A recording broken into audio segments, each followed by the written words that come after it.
오늘 발표 순서는 지금 보시는 바와 같이 제 소개부터 시작해서 궁금한 거 물어보기까지로 정했고요. 일단 제 소개 다시 한번 말씀드리겠습니다. 저는 공사학번이고 현재 충청남도 일자리경제진흥원 일자리정책팀 선임연구원으로 근무하고 있습니다. 현재 하는 업무는 그 지역산업 맞춤형 인력양성 사업이라고 해서 고용노동부 사업을 지금 운영을 하고 있고요. 그리고 수급훈련 관련해서 수급 공급조사 분석을 지금 담당을 하고 있습니다. 지금 다니고 있는 충청남도 일자리경제진흥원에 대해서 간략하게 소개를 드리면 저희 비전은 충남 경제를 선도하는 혁신성장 1등 기관이라고 비전을 지금 가지고 있습니다. 저희 하는 일은 중소기업 지원 부분하고 소상공인 그리고 교육훈련을 지원하고 있고 여러 고용 서비스를 지원하고 있는데요. 그중에 최근에 선문대에서 진행한 일자리 박람회도 저희 기관에서 진행을 했다는 것을 말씀드리도록 하겠습니다. 저희 기관은 현재 내포 신도시라고 해서 지금 충남도청이 있는 곳에 있고요. 회사는 현재 예산군에 소재되어 있습니다. 제가 데이터 요즘 만지고 있다 보니까 데이터에 대해서 기본적으로 간략하게 말씀을 드릴 건데요.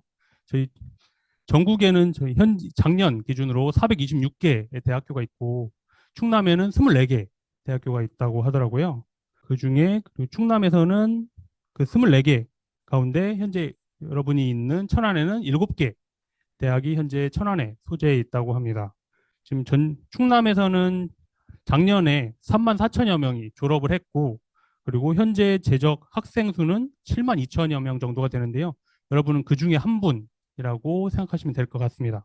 아침에 그 보고서가 나와가지고 지금 기존에 드렸던 내용과는 조금 다를 거예요. 기존에 드렸던 내용은 2022년 또 대학생 취업 선호도 조사에 대해서만 제가 내용을 담았었는데 아침에 보고서가 나와서 그 데이터를 제가 부랴부랴 지금 넣었거든요. 자료에. 한번 보시라고 제가 일단은 넣었습니다. 그래서 참고하시면 될 것 같고 일단은 작년 기준으로 했을 때 졸업 후 취업 의향은 1위가 취업을 한다고 했고 두 번째가 진학을 한다고 했는데요. 올해 취업 선호도 조사에서는 1위도 취업이고 2위가 진학이긴 한데 취업에서 5%가 조금 줄었습니다. 그 내용이 진학이라든지 창업 부분으로 나눠진 것을 볼 수 있고요. 그리고 취업을 위해 준비한 사항입니다. 다음에 보시면은 성적 및 학점 관리가 가장 우선시 되었고 그 다음에 자격증 취득이었는데 지금 올해는 자격증 취득과 학점 관리가 순서가 뒤집혔더라고요. 그래서 이 부분도 참고해 주시면 될 것 같습니다. 여러분의 생각은 어떠신지 일단 모르겠는데 이것과 비슷하지 않을까 현재 생각은 하고 있습니다. 취업 준비 시 애로사항으로는 저희가 작년에는 직무 및 직업의 자료가 부족했다라는 게 가장 높았는데 올해는 취업 준비에 대한 발생하는 시간이 좀 부족하다라는 내용이 최우선으로 차지를 했고요. 그리고 일자리 선택 시 주요 고려 사항으로는 직업의 미래에 대한 게 작년에는 가장 높았고 연봉이 두 번째였는데 올해는 연봉 수준이 가장 높았습니다. 그래서 요즘 물가도 높아가고 있기 때문에 그래서 연봉에 대한 니즈가 강해지지 않나라는 생각이 들더라고요. 일단 데이터 부분은 간단하게 제가 그냥 빨리빨리 넘어갈게요. 일단은 작년에는 그 공공기관을 가장 선호를 했고 대기업을 두 번째로 선호를 했는데 올해는 대기업 그리고 공공기관 순으로 취업 희망하는 기업 유형이 바뀌었습니다. 그리고 연봉 수준도 2,700 이상을 보통 원하고 있고 올해도 마찬가지로 2,800부터 3,100 수준으로 연봉은 비슷한 수준으로 현재 원하는 것으로 나타났습니다. 희망 연봉 수준 정한 이유는 최소한의 생활비 충당을 위해서 하는 게 가장 높았고 작년에는 금년에는 미래 준비 자금 준비를 위해서 희망 연봉 수준을 정했다라는 내용이 있었는데요. 올해는 아까 말씀드렸다시피 물가도 올랐고 다 올랐는데 지금 학비는 올랐나요? 학비는 그대로인가요? 학비는 그대로라고 하는데 일단 현재 사회인들 말하는 걸로는 내 월급 빼고 다 오른다라는 얘기가 있잖아요. 그만큼 다 오르고 있는데 그래서 지금 연봉 부분도 기본 기업에서 주려고 하는 것보다는 높지 않나라는 생각이 들었습니다. 현재 기업들이 주려고 하는 수준은 대학생분들이 원하는 수준과는 조금 차이가 있어요.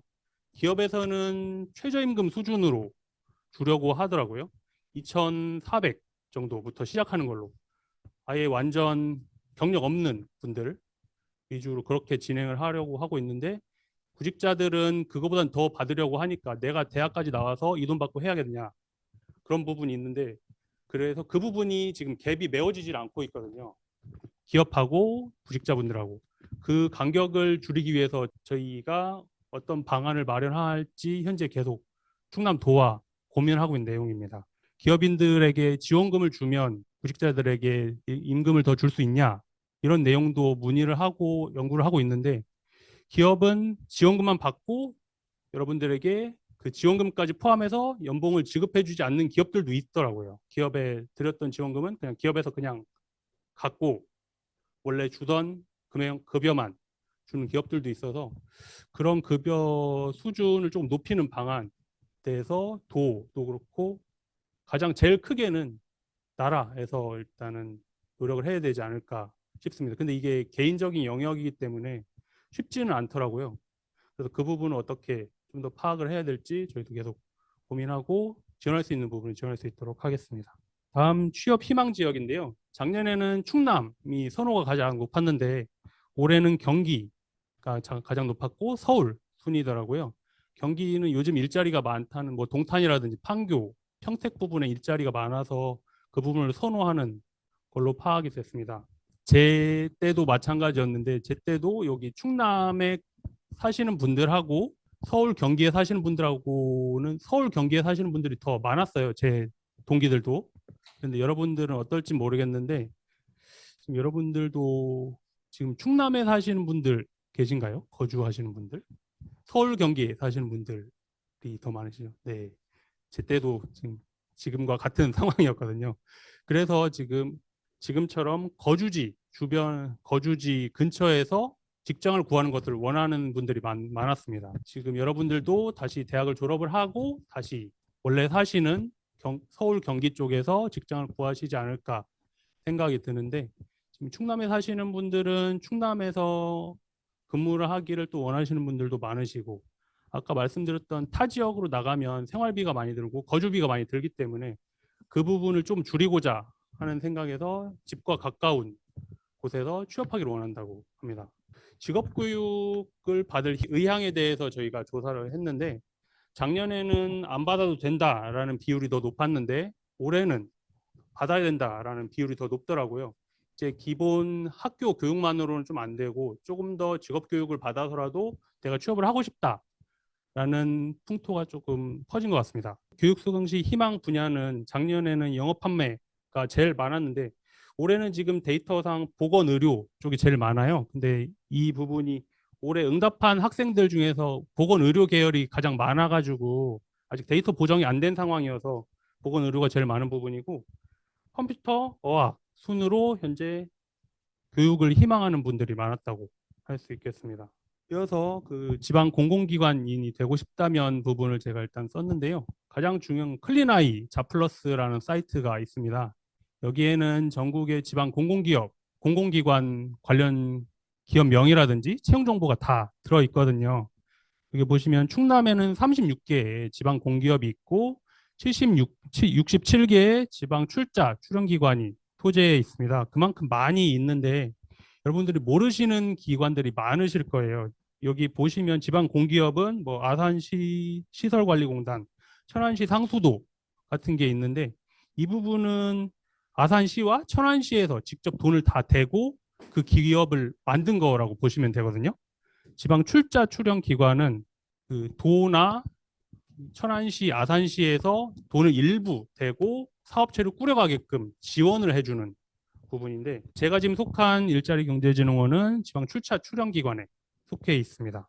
현재 전국에는 416개 지방 공기업하고 858개 출자 출연기관이 있으니까요. 지금 서울이나 경기에도 많은 지방 출자 출연기관이라든지 지방 공기업이 많으니까 이 부분도 살펴보시면 될 것 같습니다.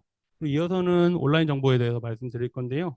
여러분들이 아시는 뭐 네이버 카페라든지 다음 카페 그리고 밴드, 인스타그램 같은 부분에서 요즘은 정보가 많이 노출되고 있는 것 같습니다.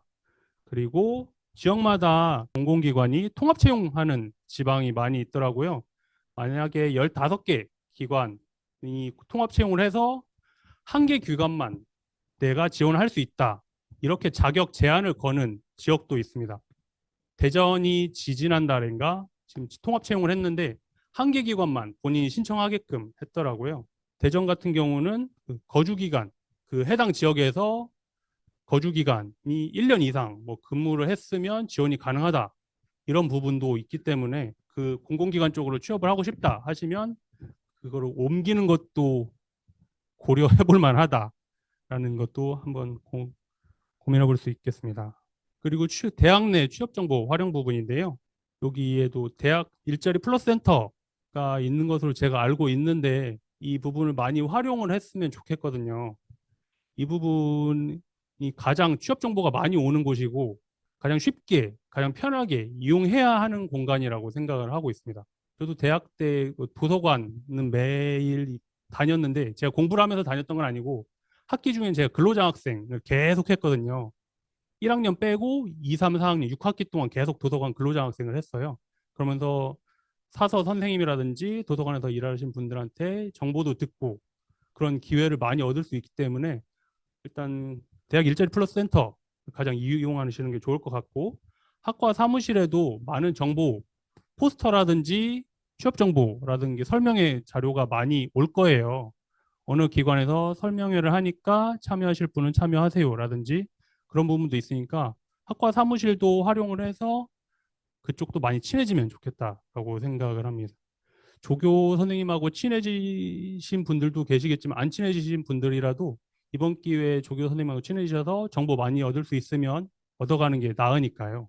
그런 부분도 한번 참고하시면 될 것 같고 학교 홈페이지가 제가 지금 준비하면서 오랜만에 들어가 봤는데 취업 정보가 많이 있더라고요. 학교 취업 정보도 활용을 하시면 될 것 같습니다. 그리고 지금 우리가 대부분 원하는 게 사무행정직일 것 같거든요. 저도 그 직종이고 그 사무행정직을 하기 위해서는 이 두 번째 학교 교육, 직업 교육, 기타 교육 분의 교육사항을 작성이 꼭 필요합니다. 근데 우리 전공이 뭐 경영이라든지 이런 부분이 아니기 때문에 이런 부분은 온라인 부분에서도 수강이 가능하거든요. 그런 부분도 뭐 민간 교육기관이라든지 공공교육기관에도 관련 경영이라든지 회계라든지 이런 부분도 수강할 수 있으니까 그런 부분도 찾아보시면 정보는 많이 있습니다. 무료로 수강하실 수 있는 것도 있고 유료로 하실 수도 있는 것도 있고 그런 부분도 일단은 필요하다고 생각하거든요. 요즘 이 교육상을 작성을 안 하면 기본 자격이 안 되는 지방 공공기관도 있기 때문에 이 부분을 웬만하면 한 개라도 채우시는 게 좀 더 낫다고 생각을 하고 있습니다. 그리고 경험과 정보 부분인데요. 첫 직장이 가장 중요하다라는 것은 저도 동의를 합니다. 그래서 여러분이 좋은 기업에 가기 위해, 더 대기업에 가기 위해, 공무원이 되기 위해, 공공기관에 가기 위해 취업을 재수하고 삼수하고 그러는 경우도 많은 걸로 저도 알고 있는데요. 저도 처음에는 이 업무로 나가기 위해서 한 건 아니었는데 제 첫 직장이 저희 우리 학교 서울캠 산학협력단에서 일을 하게 되다 보니까 그쪽에서 정부사업 관리를 하게 됐거든요. 그쪽에서 시작을 했고 환경산업기술원이라고 해서 불광동에 있는 거, 서울 불광동에 있는 거 거기도 잠깐 있었고 그리고 벤처기업협회라고 해서 중소기업을 지원하는 기업에서도 있었고 아까 소개에 나왔던 상공회의소 거쳐서 지금 여기까지 왔는데 일단은 첫 경험이 가장 중요하다는 맞고 거기서 내 길을 찾아야 되는 게 가장 중요하다고 생각을 하거든요. 이게 안 맞으면 다른 길로 바로 선회를 해야 되고 내가 조금만 있으면 이 길이 맞겠지 하는 것도 좋긴 한데 내가 생각했을 때 아니다 싶으면 방향을 바로 바꾸는 게 낫지 않나 생각이 듭니다. 저는 제 경험을 봤을 때는 그러한데요. 다른 분들은 어떨지 모르겠는데 저는 그러한 생각이 들었습니다. 그리고 그 다음에 일 경험 부분인데요. 아까 말씀드렸던 도서관에서 제가 근로장학생을 3년 동안 계속 했고 그러면서 정보 얻을 수 있는 그리고 경험도 쌓을 수 있는 일을 했었고요. 그리고 제가 우리 학교 ROTC 1기거든요. ROTC 1기 출신이어가지고 그때 여러 직책 거치면서 그때 많이 배우고 그랬던 것 같습니다. 그리고 제가 지금 현재 아까 봤던 책자를 보니까 소모임 많이 활동하고 있는데 대부분 제가 초창기 멤버더라고요. 한자 소골이라든지 뭐 이런 거 문화마을이라든지 이런 거 다 제가 초기 멤버였던 경험이 있어가지고 그런 경험을 하면서 선생님들도 만나고 취업센터 분들도 만나고 하면서 제 많은 상담을 하고 내용도 많이 얻었었던 것 같습니다. 그래서 활동을 많이 하는 게 좋다라는 게 제 의견이고요. 공부하시는 것도 좋다고 생각을 합니다. 근데 저도 공부를 한다고 하긴 했는데 여성분들한테는 제가 안 되더라고요. 저희 동기 중에서도 여성분들이 잘 하시더라고요. 여성분들이 더 잘하셔서 제가 따라가려고 했는데 남자들 중에서는 제가 1등을 했지만 여성분들한테는 안 되더라고요. 여성분들한테는 안 돼서 그 대신 활동으로 여러 활동을 많이 하면서 내가 많이 배워가야겠다라는 생각을 했습니다. 아까 말씀드렸던 소모임도 했고 저도 동아리 활동도 몇 개 했고요. 그러면서 선생님들 그리고 공모전 참여하면서 그 관련 내용도 많이 얻고 그런 경험이 다 지금의 바탕이 되지 않았나 생각이 듭니다. 세 번째로 관심 기관 탐방 프로그램인데요. 잡페어 프로그램이 기관마다 뭐 없는 기관도 있긴 한데 있는 기관도 있거든요. 본인이 관심 있는 기관을 정보를 잘 찾아보시면 이런 부분도 있으니까 참고하시면 될 것 같고 일자리 박람회 같은 데에서 토크 콘서트를 진행을 하니까 그 부분도 참여를 하셔서 궁금하신 거 여쭤보시고 질문 답변 받으시고 그래서 관련 정보를 온라인으로 더 찾아보던지 하시면서 더 좋은 상황을 나한테 만드는 게 가장 중요한 것 같습니다. 나한테 유리하게 만드는 게 제일 중요하거든요. 그런 부분을 만드는 게 가장 중요하니까 그 부분 한번 참고하시면 될 것 같고 그리고 인턴 부분인데요. 요즘은 채용형 인턴, 체험형 인턴 두 가지로 많이 하고 있는데 채용형 인턴이 일단 가장 좋은 거 아시죠? 채용형 인턴이 가장 좋은데 요즘은 체험형 인턴도 선호를 하는 것 같습니다. 왜냐하면 요즘은 그 관련 인턴이라든지 계약직을 했던 인원들을 대상으로 채용 전형을 벌이는 기관도 있거든요. 계약직 분들인데 그 분들만 대상으로 우리 정규직 전환 목표 인원이 할당됐다. 이런 기관도 있기 때문에 계약직이라든지 체험형 인턴도 일단 경험해 보는 건 나쁘지 않다고 생각합니다. 저희 기관 같은 경우는 일단은 위치가 예산에 있다 보니까 저희가 공고는 내는데 사람이 안 와요. 사람이 안 오고 있거든요. 잘 모르시는 대부분 잘 모르시고 구직자분들이 그리고 대부분 천안 산 분들이 많다 보니까 충남에는 그래서 거기까지 내가 어떻게 가냐고 그래서 합격하고서도 안 가시는 분들도 있긴 한데 아예 포기하시는 분들도 있긴 한데 일단은 초반에는 경험을 쌓는 게 낫지 않나. 저는 그래서 처음에 경험을 쌓으려고 서울캠 산단에서 한 거거든요. 제가 08년도 꽤 됐죠. 지금 15년 전인데 그때 08년도 서울캠 산단에서 제가 160 받고 이랬거든요. 집은 대전인데. 그래서 서울에서 방 구하고 생활하면서 하다 보니 어떻게 해서 사라지긴 사라지더라고요. 그때 1년을 그렇게 지냈거든요. 그렇다 보니까 그런 부분도 있다라는 말씀 드리겠습니다. 어차피 자기한테 기회가 왔으면 그것도 일단 고민을 해보되 좋은 쪽으로 하는 게 더 낫다고 생각을 합니다. 해보고 후회라는 게 더 낫지 안 해보고 후회하는 거는 아니라고 생각을 하거든요.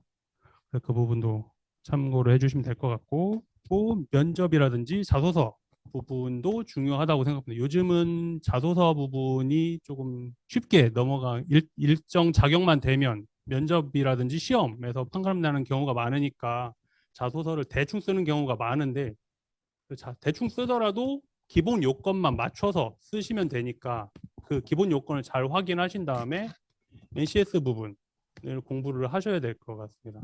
면접. 그래서 그 면접 준비하실 때는 그 기관이 어떤 사업을 주로 하는지 살펴보고 가장 중요한 거는 각 도시에서 도청, 시청 홈페이지 보시면 그 연초에 업무보고 자료가 있어요. 업무보고 자료를 보시면 어느 뭐 경제실이다, 도의 경제실이다. 그 안에서 뭐 산업육성과라는 과가 있는데 거기서 테크노파크를 담당을 한다. 한국은 충남 테크노파크는 어떤 업무를 오래 할 거다. 이런 내용이 업무 계획에 나와 있거든요. 그래서 연초에 올리기 때문에 각 도민에게도 알려야 되기 때문에 그 부분도 그 정보를 보시고 준비하시면 좀 더 낫지 않을까 생각이 듭니다. 그 업무 계획 자료에 생각보다 많은 자료가 들어있거든요.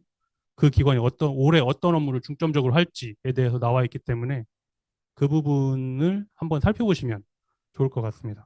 일단 여기서 제가 이 내용하고 질의응답을 잠깐 받긴 할 건데 지방 공공기관인은 신분은 공무원은 아닙니다. 그냥 일반 직장인이고요. 저희도 그냥 일반 회사원이기 때문에 공무원연금은 아니고 그냥 국민연금 가입해서 저희도 나중에 받고 있습니다.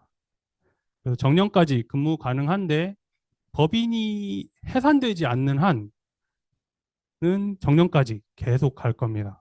그런 안정성이 있고요. 정시퇴근은 대부분 부서가 정시퇴근을 하긴 하는데 이게 부서마다 케이스 바이 케이스입니다.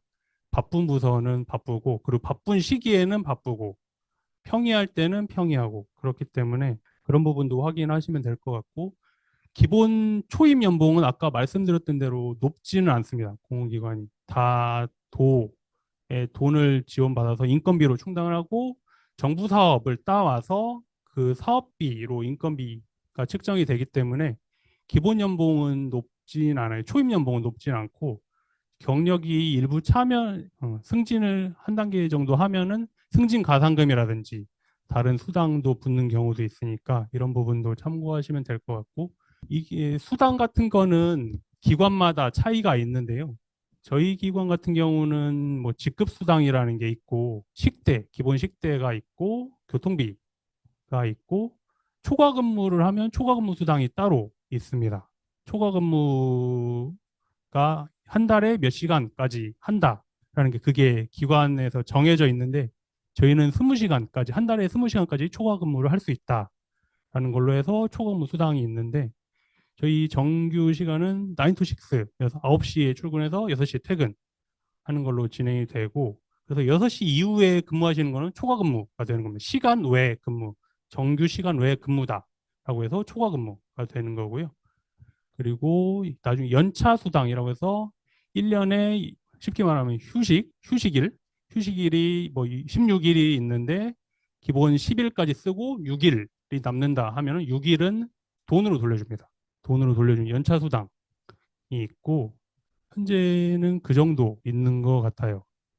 그 수당이 많은 데는 뭐 흔히 말하는 떡값이라는 데도 주는 데도 있고 상여금 주는 데도 있는데 저희는 지금 일자리 경제진흥원하고 올해 합쳐졌거든요. 그래가지고 아직 통합 규정이 안 나왔습니다. 저희 도지사님, 우리 충남 도지사님께서 공공기관을 통합을 하라고 해가지고 저희 두 기관이 통합을 한 상황이고 현재 물리적으로는 현재 통합이 됐습니다. 같은 사무실로 들어와 있고요. 같은 사무실로 들어와 있고 건물 하나는 현재 다 쓰고 있습니다. 6층 건물을 현재 다 쓰고 있고 한 140명 정도 되는 규모로 현재 통합이 되어 있습니다. 그래서 올해 말까지 목표로 규정 개정해서 통합 규정으로 나가는 걸로 진행을 하려고 하고 있고요. 그래서 연봉이라든지 이런 부분은 기관마다 달라지겠지만 저희도 일단 내년에는 달라질 수 있지 않을까 현재는 판단을 하고 있습니다. 아까 말씀드렸던 위치적인 문제도 있기 때문에 그 부분도 반영을 해서 급여에 반영을 하지 않을까. 만약에 계약직을 뽑는다면 그 부분도 반영을 시키려고 현재는 노력하고 있거든요. 계약직 같은 경우는 현재 교통비 같은 걸 주지 않고 있어가지고 그 부분도 현재 도하고 얘기 중입니다. 저희 인건비는 지방 공공기관 인건비는 도, 시의 승인을 받아야 그 금액을 정할 수 있거든요. 전체 금액을 정할 수 있어서 저희랑 도랑 도의회가 항상 논의를 해서 결정을 합니다. 대부분 지방 공공기관 인건비 기관의 전체 인건비는 그렇게 정하신다고 보시면 돼요. 자치단체, 그 자치단체 의회, 그리고 그 기관이 서로 의논을 해서 올해는 2.5% 올립시다. 올해는 3% 올립시다. 라고 해서 전체 금액이 정해지면 그 금액을 가지고 기관에서 직급별로 나누는 거죠. 급여는 진행이 될 것 같습니다. 아까 말씀드렸던 것처럼 그리고 자치단체에서 사업비를 전체를 지원하든지 일부를 지원하거나 해서 중앙정부 저희가 주로 하는 게 행정안전부하고 고용노동부 사업을 저희가 수주를 해서 진행을 하고 있는데 이 내용을 바탕으로 해서 이 정부 사업을 주로 운영을 한다. 업무가 주로 정부 사업 운영, 사업 관리라고 보시면 될 것 같습니다. 그리고 저희는 없는데 충남 내에 지점이 있는 기관들이 있거든요. 충남 신용보증재단이라든지 이런 경우는 지점이 있어서 지점 내 순환 근무도 진행한다라는 말씀 드리겠습니다. 네, 일단은 제가 여기까지 말씀드렸고 혹시 질문 있으시면 말씀해 주시면 제가 답변 드릴 수 있도록 하겠습니다. 음, 일단 저도 우리 같은 과 출신이니까 그래서 경영학이라든지 이런 부분 아예 몰랐거든요. 저도 모르다 보니까 일단 저는 시중에 있는 문제집을 사서 풀었거든요. 그거를 한 세 권 정도 풀었던 것 같아요. 세 권 정도 풀었고 그러다 보니까 대략적인 유형이 나오잖아요. 내가 풀다 보니까. 그래서 그거를 바탕으로 해서 자주 나오는 유형을 공부를 주로 했던 것 같습니다. 전공 과목은. 이로 준비를 했던 것 같습니다. 저는 제 개인적인 생각은 그 의견에는 저는 반대합니다. 저도 사실 NCS 초반에 풀 때는 그게 점수가 높지 않았거든요. 저랑 같이 공부를 했던 다른 동생도 있었는데 계속 공부를 계속 하다 보니까 점수가 올랐어요. 저도 올랐고 그 친구도 올랐고 처음에 어차피 다 안 맞다 보니까 내가 배웠던 내용하고 안 맞다 보니까 새로 공부해야 되는 부분이다 보니까 그 공부를 하다 보니까 안 맞았는데 계속 하다 보니까 눈에 익게 되더라고요. 그래서 어쨌든 저는 지방 공기업 공공기관 이쪽으로 왔는데 그 친구 그 동생 그 같이 공부하던 동생도 지방 공공기관에 입사를 했어요. 서울교통공사 지금 지하철 담당하는 거기 정기직으로 입사를 해가지고 정기직은 조금 사무 행정이랑 다르긴 한데 전공만 차이 있지 대부분 비슷하다고 하더라고요. 면접 부분에서 또 약간 차이가 있긴 그 전공 관련해서 물어보는 거 빼고는 그래서 저는 ACS는 풀수록 전 는다고 생각하는 편입니다. 혹시 더 질문하실 분 안 계실까요? 그러면 저희가 특강 전에 받았던 사전 설문조사에서도 몇 분이 질문을 남겨주셨는데요. 그중 일부를 뽑아 선배님께 여쭤보도록 하겠습니다. 첫 번째 질문입니다. 공공기관에 취업하기 위해선 면접을 봐야 하는 것으로 알고 있습니다. 선배님께서 면접 때 어떤 질문을 받으셨나요? 선배님만의 면접을 잘 보기 위한 꿀팁이 있을까요? 라고 질문해 주셨습니다. 일단은 저한테 면접관이 물어본 게 제가 일자리 쪽을 담당을 하다 보니까 구직자하고 구인기업 간 원하는 게 다른데 그 부분을 어떻게 차이를 줄일 수 있겠냐라고 물어봤어요. 그래서 저는 그걸 좀 고민을 했죠, 사실은. 좀 고민을 했다가 그냥 기업과 구직자가 서로 터놓고 만날 수 있는 공간, 시간 마련이 필요하다라고 생각을 한다. 그래서 접점을 찾는 게 중요하다고 생각을 한다라고 말씀을 드렸거든요. 그래서 그 부분을 조금 높게 봐주셨던 것 같고, 일단 면접은 제가 아까 말씀드린 대로 도나 시에서 발간하는 그 연간 계획 부분을 제가 많이 참고를 했던 것 같습니다. 그 기관에 대해서 알기 위해서는 그 정보 참고를 하고 어떤 업무를 하는지 주요 그 올해 주요 업무가 뭔지 대해서 암기를 하고 숙달을 했던 것 같아요. 두 번째 질문입니다. 선배님이 생각하시기에 공공기관에서 근무하는 것의 장단점은 무엇인가요? 라고 질문해 주셨습니다. 네, 일단 장점은 정년까지 갈 수 있다는 게 장점인 것 같고 일과 시간 이후에는 제 시간을 가질 수 있다는 거가 가장 큰 것 같습니다. 저도 작년에 회사 다니면서 석사 졸업했거든요. 석사 졸업해가지고 회사에도 그 시간 좀 배려해 달라고 하면 배려해주는 기관도 있습니다. 아닌 경우도 있고 그런 부분 활용하면 좋을 것 같습니다. 단점은 연봉이 일반 사기업보다 좀 낮다는 거. 그게 일단 가장 큰 것 같고요. 저는 현재 순환 근무가 안 돼서 제가 지금 출퇴근 거리가 편도 100km거든요. 편도 100km. 대전에서 예산까지 출퇴근하는데 편도 100km여서 저희가 순환 근무가 안 되다 보니까 그게 조금 아쉬움이 있는 것 같아요. 지금 시간이 좀 딜레이가 되어가지고 질문 더 없으시면 오늘 멋진 강연해주신 손보규 선배님께 박수로 감사의 인사를 전하는 것으로 강연 마무리하도록 하겠습니다.